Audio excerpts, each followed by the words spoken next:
Hello guys, my name is Ravi Angwar and you are watching Engineering Thermodynamics Studio. In my previous lectures, I have briefly discussed about the working of refrigeration cycle. In this lecture, I will be teaching the basic components of refrigeration system. The major components of refrigeration system are evaporator, compressor, condenser, expansion valve. Let us understand the first component of refrigeration system, that is evaporator.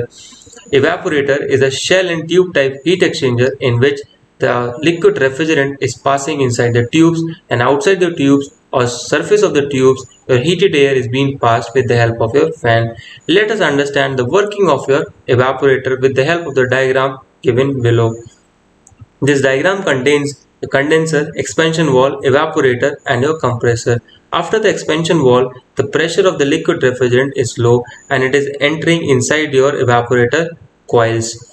Hot air is being sent by the fan and it is being flowing over the tubes of your evaporator. This liquid refrigerant will absorb the latent heat of vaporization from the hot air and it will start converted into refrigerant vapor, which will be having low pressure and low temperature, which in turn will cool the air, and the cooled air will be sent to your space. So at the outlet of evaporator you are getting refrigerant vapor which will be having low pressure and low temperature. Second statement says it satisfies the first law of refrigeration. This I have already explained in my previous lectures. Now I'll explain the types of evaporator. Before I explain types of evaporators, first you should know what are the various types of refrigerant. So there are two types of refrigerant. One is primary refrigerant, another is your secondary refrigerant. Primary refrigerant are those refrigerant which are directly used in the system and maintains a low temperature by absorbing the latent heat of vaporization. Your examples of your primary refrigerant are ammonia, carbon dioxide, freon. Secondary refrigerant are those refrigerant which are first cooled by the primary refrigerant and then they are directly sent to the space where they want to maintain the low temperature. Examples of your secondary refrigerant are brine and water. Now I'll explain the flooded type evaporator. Flooded type evaporators are those evaporators in which the secondary refrigerant, that is brine or water, is circulated through the tubes while the refrigerant is flowing in the shell. Flooded type evaporators are used in higher capacity plants where the capacity of plant is more than 150 tons. In this type of evaporator, high level of liquid refrigerant is maintained by a float valve. So let us understand the second type of evaporator, that is dry expansion type evaporator. Dry expansion type evaporators are those evaporators in which the liquid refrigerant is being passed through the tubes or circulating through the tubes while the secondary refrigerant, that is brine or water, will be flowing inside the shell. Dry expansion type evaporators are used in small capacity plants where the capacity of plant is less than 150 tons, and this type of evaporators you can find in your domestic refrigerators. Let us understand the second component of refrigeration system, that is your compressor. Compressor is a mechanical device which increases the pressure as well as the temperature of your refrigerant vapor by reducing its volume.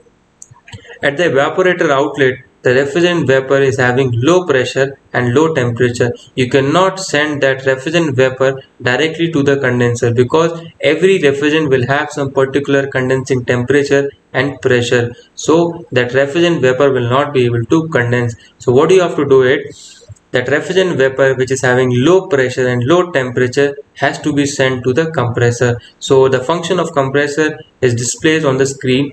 The function of the compressor is to take the low pressure refrigerant vapor from the evaporator, compress it to raise its pressure and temperature to such a point so that it is easily condensed by the available cooling medium. Second statement says it also satisfies the second law partly. This I have already explained in my previous lectures. This diagram you can see, it is of reciprocating compressor. This is your compressor and this is your motor. Now I'll explain various types of compressors. So basically there are 5 types of compressors: reciprocating compressor, centrifugal compressor, screw compressor, rotary compressor, hermetic compressor.